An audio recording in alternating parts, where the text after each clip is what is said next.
नमस्कार। आज हम एक बहुत ही दिलचस्प आध्यात्मिक विचार को समझने की कोशिश करेंगे। ये एक ऐसी रूपरेखा है जो बताती है कि कैसे हमारी भीतरी शांति, हमारा अंदरूनी बदलाव, हमारी बाहरी दुनिया को भी बदल सकता है। तो इसका जो मूल विचार है वो बहुत सीधा सा है। जो दिव्यता, जो शांति अंदर है, वो चेहरे और चलन से दिखनी चाहिए। मतलब बात सिर्फ ज्ञान हासिल करने की नहीं है, बल्कि उस ज्ञान को जीने की है, उसे अपने व्यवहार में लाने की है। अच्छा, ये प्रवचन एक बहुत ही अनोखी बात से शुरू होता है। ये कहता है कि यहाँ जो लोग हैं वो सिर्फ साधक या कुछ ढूंढने वाले नहीं हैं। नहीं, वो तो आध्यात्मिक खजानों के मालिक हैं। अब सोचिए, ये एक नजरिया ही पूरी की पूरी आध्यात्मिक यात्रा को कैसे बदल देता है। और ये खजाने हैं क्या? चलिए देखते हैं।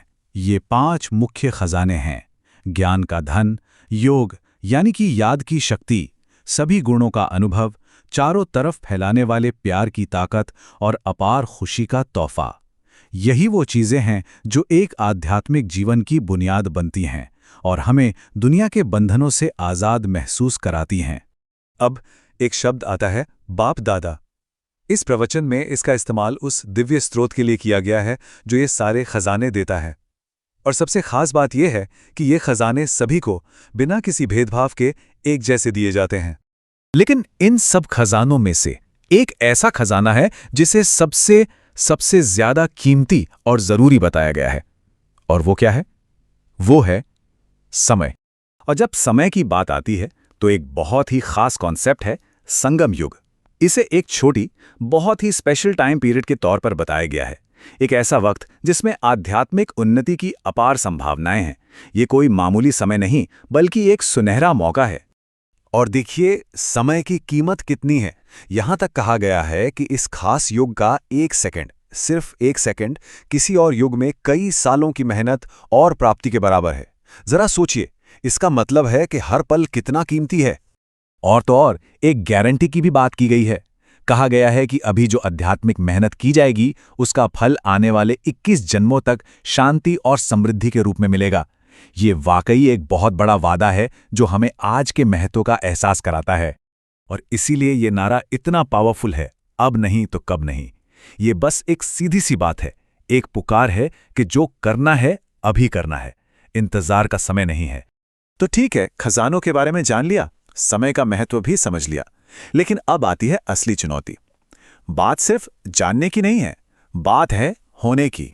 देखिए, एक समय था जब ज्ञान का वर्णन किया जाता था, समझाया जाता था, लेकिन अब कहा जा रहा है कि वो समय खत्म हो रहा है। आगे चलकर लंबे लंबे स्पष्टीकरण का वक्त नहीं होगा, किसी की मौजूदगी ही उसका सबूत होगी। तो इस बदलाव का रास्ता कैसा है? इसके 4 कदम बताए गए हैं। पहला, खजाने हासिल करो, मतलब ज्ञान और गुण लो। दूसरा, उन्हें जमा करो, यानी अनुभव को और गहरा करो। तीसरा, उन खजानों को जियो, अपनी मौजूदगी को ही सबूत बनाओ। और चौथा, अपने चेहरे और चलन से उस दिव्यता को जाहिर करो। और इसका सबसे पहला सबूत क्या है? एक मुस्कुराता हुआ, चिंता से मुक्त चेहरा। ये आध्यात्मिक उन्नति का सबसे पहला प्रमाण माना गया है। भाई, जब अंदर सब कुछ ठीक होगा तो वो बाहर तो झलकेगा ही, है ना?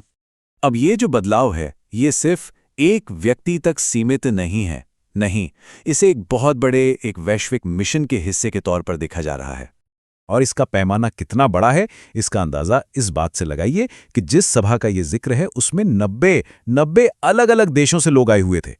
ये लोग दुनिया के 5 बड़े क्षेत्रों से थे: अमेरिका, कनाडा और Caribbean, Australia, Asia, New Zealand, Europe, UK, middle east, Africa और मॉरिशस, और रूस व उसके आसपास के देश।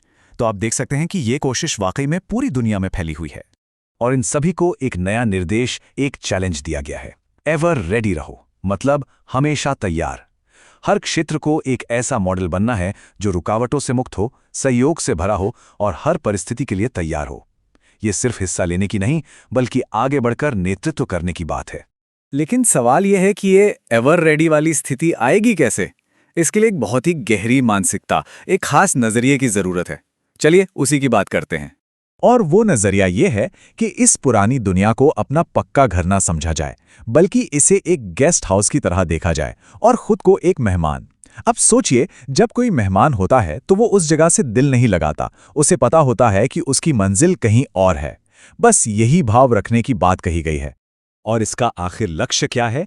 लक्ष्य है बेहद का वैराग्य पैदा करना और घर जाने की तैयारी करना। यही वो सोच है जो हमें आखिरी रुकावटों और मन की बेचैनी से पार ले जा सकती है। जब ये पक्का हो जाता है कि हम यहाँ सिर्फ एक यात्रा पर हैं, तो लगाव अपने आप कम हो जाता है। और आखिर में ये पूरी बात हमें एक बहुत ही गहरे सवाल पर लाकर छोड़ देती है कि इस दुनिया में एक मेहमान होने का असली मतलब क्या है। ये एक ऐसा सवाल है जो सोचने पर मजबूर करता है और शायद हमारे जीने के नज़रिए को पूरी तरह से बदल सकता है।